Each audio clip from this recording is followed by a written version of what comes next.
Bienvenue à vous dans cette nouvelle vidéo qui ne sera pas une revue de l'actualité auto comme je le fais quotidiennement d'habitude, mais plutôt un focus sur le groupe Volkswagen. Dans cette vidéo, comme celle que l'on a fait à l'époque sur Citroën et sur Fiat, on va essayer d'expliquer un petit peu la chute du groupe parce que, il y a quelques années encore, même après l'affaire du Dieselgate qui pourtant a coûté très cher à Volkswagen, le groupe allait quand même plutôt bien. Il vendait beaucoup de voitures, il gagnait beaucoup d'argent, mais suite à tout un tas d'erreurs stratégiques, de problèmes de fiabilité et d'échecs commerciaux, le groupe se retrouve dans une situation très peu enviable. Cette semaine par exemple, on a appris que le groupe Volkswagen allait commencer 2026 avec un déficit de 11 milliards. Un déficit record que le groupe va essayer de combler en licenciant à tour de bras. Par exemple, on sait que Volkswagen veut supprimer 35 000 postes rien qu'en Allemagne d'ici 2030. C'est une situation catastrophique qu'on va essayer d'expliquer aujourd'hui. On va partir du Dieselgate en 2015, sur lequel je pense on n'a pas besoin de revenir parce que tout le monde connaît l'affaire du Dieselgate, et on va parler de tous les mauvais choix, les mauvaises décisions et les mauvais plans que Volkswagen a déroulé ces 10 dernières années qui ont fait que le groupe se retrouve dans cette situation en 2025. J'espère que cette vidéo, mieux comprendre la chute de Volkswagen, vous intéressera. Si c'est le cas, je compte sur vous pour le montrer, bien sûr, comme d'habitude, en laissant un like, en vous abonnant, en commentant cette vidéo pour donner votre avis sur l'état du groupe, sur sa stratégie et sur ce qu'il pourrait devenir dans les prochaines années, mais aussi en apportant vos témoignages. Peut-être que vous avez ces dernières années roulé dans des véhicules du groupe Volkswagen. Si oui, en avez-vous été satisfait ou pas ?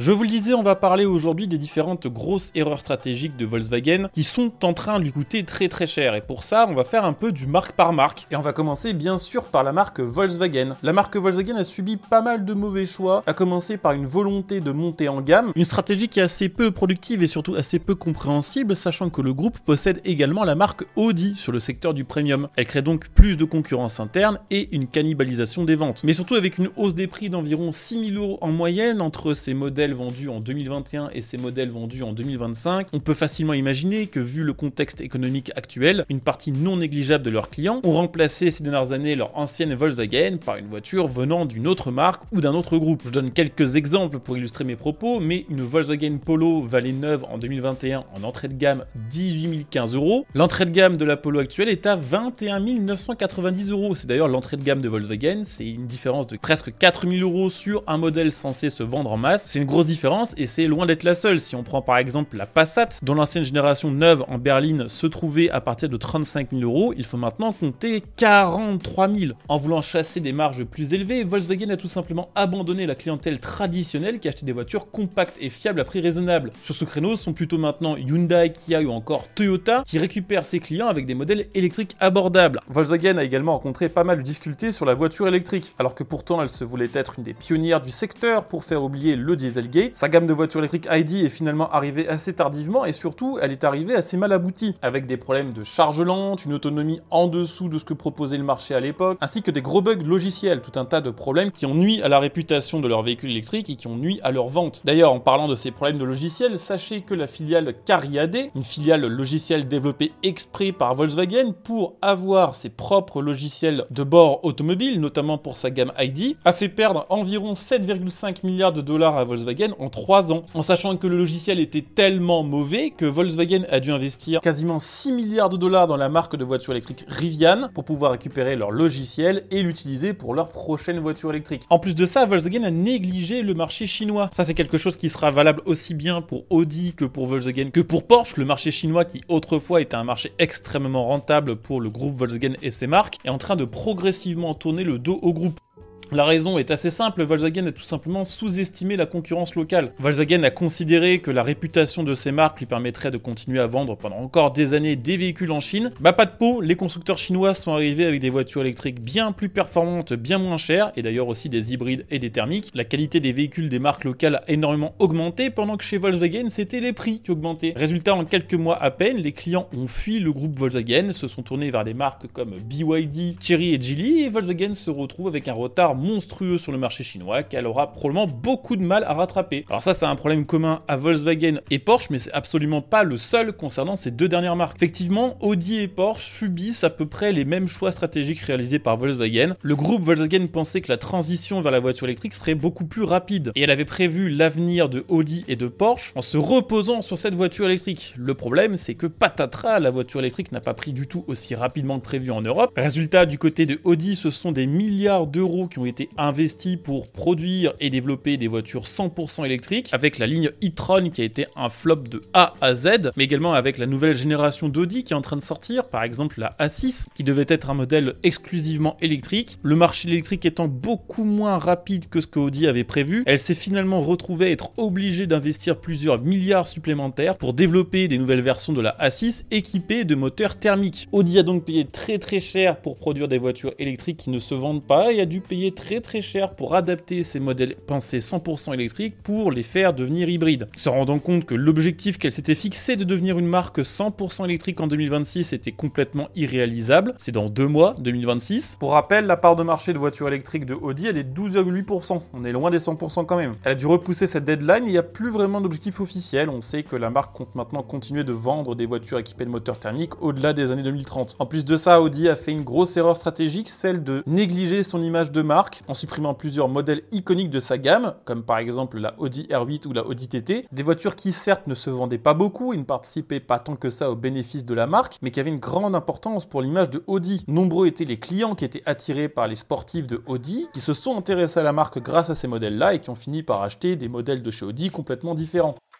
Chez Porsche, le problème est tout à fait similaire puisque Porsche a totalement surestimé sa capacité à se transformer en une marque 100% électrique. C'est peut-être encore pire pour Porsche parce qu'il y a un secteur en particulier qui a du mal à séduire, c'est la sportive électrique. Porsche a dépensé des milliards d'euros pour mettre au point sa prochaine génération de Boxster et de Cayman pour qu'elle soit 100% électrique. Ça n'enchantait pas grand monde, mais en plus de ça, le projet a pris énormément de retard. Notamment parce que Porsche voulait absolument conserver ce côté sportif, que pour ça elle devait mettre au point des batteries ultra légères, mais qu'elle n'a pas réussi à le faire en conservant une autonomie suffisante. Elles devaient arriver en 2026, elles ont été repoussées à 2027 et maintenant on nous parle carrément d'une arrivée en 2028. Et surtout entre-temps, Porsche s'est rendu compte que les sportives électriques ne se vendaient pas bien et a finalement décidé de réinvestir tout un paquet d'argent pour développer là aussi des versions hybridées avec des moteurs thermiques. Alors là je vous cite un exemple précis avec la Boxster et le Cayman, mais c'est exactement la même chose qui s'est passé avec le SUV K1, c'est un prototype Porsche qui n'est pas encore sorti, qui devait arriver en version 100% électrique dans quelques années. Il devait être lui aussi exclusivement électrique, mais la situation est encore pire que pour le Boxster et le Cayman, puisque là on nous parle carrément d'annulation des versions électriques pour ne produire au final que des versions thermiques ou hybridées. Et c'est exactement la même chose pour le Porsche Macan qui devait être uniquement électrique et qui au final se vend par exemple aux États-Unis dans des versions thermiques pour sauver un minimum de vente. Et d'ailleurs côté image de marque, Porsche ne fait pas beaucoup mieux que Audi puisqu'elle a récemment annoncé son retrait du championnat d'endurance, le WEC, qui était pourtant un championnat suivi mondialement par des millions de personnes, probablement le championnat dans lequel Porsche était le plus fort et dans lequel elle avait la meilleure réputation. Elle a abandonné pour faire des économies parce qu'elle n'a plus un rond, et ça risque comme pour Audi de lui nuire sur le long terme, parce que tous les jeunes supporters qui vont s'intéresser au WEC vont au final s'intéresser à d'autres marques qui le feront rêver, et ce sera ces marques-là que ses futurs clients iront plutôt que chez Porsche. Alors là c'est vrai qu'on a parlé des marques les plus souvent mises en avant par Volkswagen, mais sachez qu'il y a tout un tas d'erreurs qui ont été commises également du côté de chez Seat et Cupra. C'est les marques espagnoles du groupe allemand, on en entend un petit peu moins parler. Volkswagen possède les deux marques et a décidé de sacrifier Seat au profit de Cupra. Là aussi pour une histoire de montée en gamme comme pour la marque Volkswagen. Résultat, Seat n'a aucun nouveau modèle majeur depuis 2019 et semble reléguer un espèce de rôle d'entrée de gamme, tandis que Cupra reçoit toute l'attention du groupe Volkswagen et toutes les innovations. Le problème c'est que l'aventure Cupra est en train de mal tourner, notamment parce qu'une partie des modèles de Cupra sont fabriqués en Chine, ce qui les rend complètement invendables aux États-Unis, mais également aussi maintenant en Europe où il y a des taxes sur les véhicules made in China. Volkswagen a défavorisé Seat pour miser sur Cupra et au final Cupra se retrouve invendable sur deux des principaux marchés de Volkswagen. Et puis il y a Skoda. Skoda c'est l'une des marques qui se porte le mieux chez Volkswagen alors que c'est une des marques dont on entend le moins parler, probablement à cause de son image de marque. C'est une image un petit peu chiante mais de voiture fiable et relativement abordable et ça se passe pas trop mal sur le papier. Le problème c'est que Volkswagen a décidé de défavoriser volontairement Skoda pour éviter qu'elle vienne faire de l'ombre à la marque Volkswagen, notamment depuis le début de la transition vers l'électrique. C'est-à-dire, vous l'aurez compris, que Volkswagen a mis volontairement dans l'ombre la marque qui pourtant a le plus de potentiel, ce qui paraît fou. En plus de cette volonté de ne pas mettre Skoda en avant, qui pourtant se vend très bien, il y a une autre difficulté qui a touché Volkswagen, mais qui n'est pas due à une erreur stratégique de Volkswagen pour le coup. C'est le fait que l'un des plus gros marchés pour Skoda, c'était la Russie. Russie. Et oui, sauf que depuis le début de la guerre entre l'Ukraine et la Russie, il est maintenant interdit aux constructeurs européens de vendre leurs modèles en Russie, et Škoda se retrouve donc privé de l'un de ses plus gros marchés. Alors bien sûr, c'est quasiment impossible de faire tout le temps les bons choix, mais on pouvait, jusqu'à avoir vu la stratégie du groupe Volkswagen, imaginer qu'il était difficilement possible aussi de faire autant de mauvais choix d'affilée. Entre les marques qui marchent bien, mais qui sont volontairement cachées par Volkswagen, celles qui marchent pas, qui sont volontairement mises en avant, les investissements doubles pour la voiture électrique, une première fois pour la pousser, une deuxième fois pour la freiner, les investissements doubles en termes de logiciel, une fois pour en développer un qui marche pas, et une deuxième fois pour racheter au prix fort un logiciel qui fonctionne chez la concurrence. Il y avait déjà beaucoup de raisons que ça aille mal. Il faut rajouter à ça pas mal de problèmes de fiabilité qui ont également entaché la réputation de Volkswagen ces dernières années. Il y a eu des problèmes sur les moteurs diesel, notamment les TDI EA288, même s'ils sont plus fiables que le A189 d'ancienne génération. Il y a eu tout un tas de pannes signalées liées au système d'antipollution. Il y a également eu des problèmes du côté des motorisations essence avec les TSI, notamment le 1 litre TSI sur lequel on trouve le même système de courroie humide que sur le PureTech de chez Peugeot ou le EcoBoost de chez Ford, qui ont entraîné les mêmes problèmes, à savoir des casses moteurs prématurés, et également des problèmes de boîte de vitesse sur les DSG et S-Tronic, avec une usure prématurée de l'embrayage, des à-coups à faible vitesse et des pannes électroniques qui coûtent plusieurs milliers d'euros, et sur les voitures électriques, des soucis de batterie, des soucis de recharge, et des problèmes logiciels qui font que dans le groupe Volkswagen, qui était pourtant connu pour la fiabilité de ses moteurs, notamment TDI il y a quelques années encore, il est maintenant aussi assez difficile de passer entre les gouttes et d'éviter les modèles touchés par les problèmes de fiabilité. Vous l'avez compris, chez Volkswagen comme dans les autres groupes traditionnels automobiles, l'heure n'est plus à la fête et il est difficile d'imaginer de quoi sera fait demain. On sait que pour le groupe Volkswagen, 2025 ne sera pas une bonne année, on sait qu'il y a de très fortes chances que ce soit le cas également pour 2026, et il est assez difficile d'imaginer quelque chose qui pourrait les sauver sur le court terme. On verra bien sûr ce que ça donnera du côté de chez Volkswagen dans les prochains mois à travers les futures vidéos d'actualité. J'espère que cette vidéo vous aura intéressé, qu'elle vous aura permis au moins de comprendre l'étendue du problème Volkswagen. Si la vidéo vous a plu, n'hésitez pas à le montrer comme d'habitude en soutenant la chaîne gratuitement, mais aussi pourquoi pas en devenant un soutien via le bouton rejoindre sous la vidéo à partir de 99 centimes par mois. Merci à ceux qui jetteront un coup d'œil, merci à ceux qui ont regardé cette vidéo, et puis écoutez, on se retrouve dès demain pour une nouvelle semaine d'actu. Ciao!